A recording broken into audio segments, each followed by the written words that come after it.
আসসালামু আলাইকুম প্রিয় বন্ধুরা, সবাইকে স্বাগতম ইসলামিক গল্পভূমি ইউটিউব চ্যানেলে।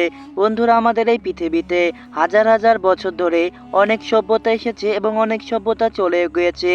আর মানুষের হেদায়েতের জন্য মহান সৃষ্টিকর্তা এই পৃথিবীতে অনেক নবী রাসূল পাঠিয়েছেন শুধুমাত্র মানুষের হেদায়েতের জন্য।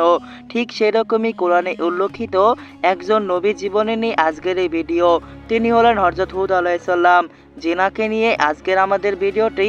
তাই সবাইকে বলবো ভিডিওতে লাইক করে শেষ পর্যন্ত দেখার জন্য। বন্ধুরা, তথ্য নাম্বার 1, হযরত হুদ আলাইহিস সালাম যিনি জন্মগ্রহণ করেছিলেন প্রাচীন আরবের এক ভয়ানক জাতির মধ্যে, যারা ছিল আদ জাতি। তারা যে কোনো ধরনের অপরাধ করত কোনো দ্বিধাবোধ ছাড়াই। তাদেরকে হেদায়েতের জন্যই হযরত হুদ আলাইহিস সালাম সে জাতিতে প্রেরণ হয়েছিলেন। তথ্য নাম্বার 2, হযরত হুদ আলাইহিস সালাম যে তার জাতিদেরকে সবসময় হেদায়েতের জন্য ইসলামের বার্তা দিত, সবসময় এক আল্লাহর কথা বলতো, কিন্তু তারা এতটা হিংস্র ছিল, তারা তার কথা মানত না। তিনি প্রায় 400 বছর তাদেরকে হেদায়েতের জন্য ডেকেছিলেন। তথ্য নাম্বার 3, হযরত হুদ আলাইহিস সালামের জীবিকা। বন্ধুরা, হযরত হুদ আলাইহিস সালাম যিনি কৃষিকাজ করতেন এবং পশুপালন করতেন, এবং সে একজন নবী হওয়া সত্ত্বেও এটা খুব সহজে মেনে নিয়েছিলেন। কখনো তিনি দুঃখ পেতেন না। তথ্য নাম্বার 4, প্রিয় বন্ধুরা, হযরত হুদ আলাইহিস সালাম যিনি মানুষকে সত্যের পথে প্রায় 400 বছর ডাকলেও তার জাতি এতটা হিংস্র ছিল যে তার অনুসারীর সংখ্যা মাত্র কিছুতেই সীমাবদ্ধ ছিল।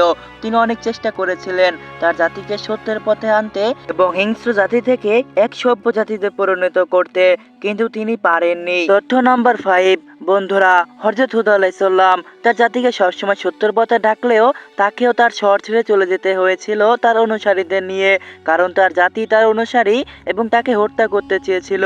তাই মহান আল্লাহর নির্দেশে তারা অন্যথায় গমন করেন এবং একটি নিরাপদ স্থানে চলে যান। তথ্য নাম্বার 6, প্রিয় বন্ধুরা, হযরত হুদ আলাইহিস সালাম তার ভয়ানক আদ জাতিকে সব সময় সভ্য হতে বলতেন এবং আল্লাহর গজবের কথা বলতেন, কিন্তু তারা তা বিশ্বাস করতেন না।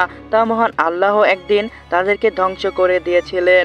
বন্ধুরা, তথ্য নাম্বার 7, হযরত হুদ আলাইহিস সালামের মৃত্যুকাল।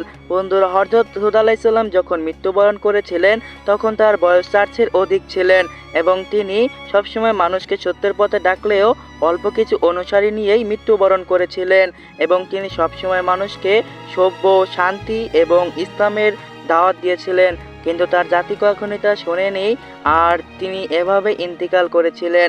বন্ধুরা, হযরত হুদ আলাইহিস সালাম অনেক চেষ্টা করেছিলেন মানুষকে শান্তির পথে আনতে, কিন্তু তার জাতির মানুষ তা শোনেননি। অচিরে তারা ধ্বংস হয়ে গিয়েছিলেন। বন্ধুরা, এই ছিল হযরত হুদ আলাইহিস সালামের সংক্ষিপ্ত বিবরণ। বন্ধুরা, এরকম নবীদের কাহিনী শুনতে চাইলে ভিডিওতে লাইক করে চ্যানেলটি সাবস্ক্রাইব করে দেবেন। বন্ধুরা, আল্লাহ হাফেজ।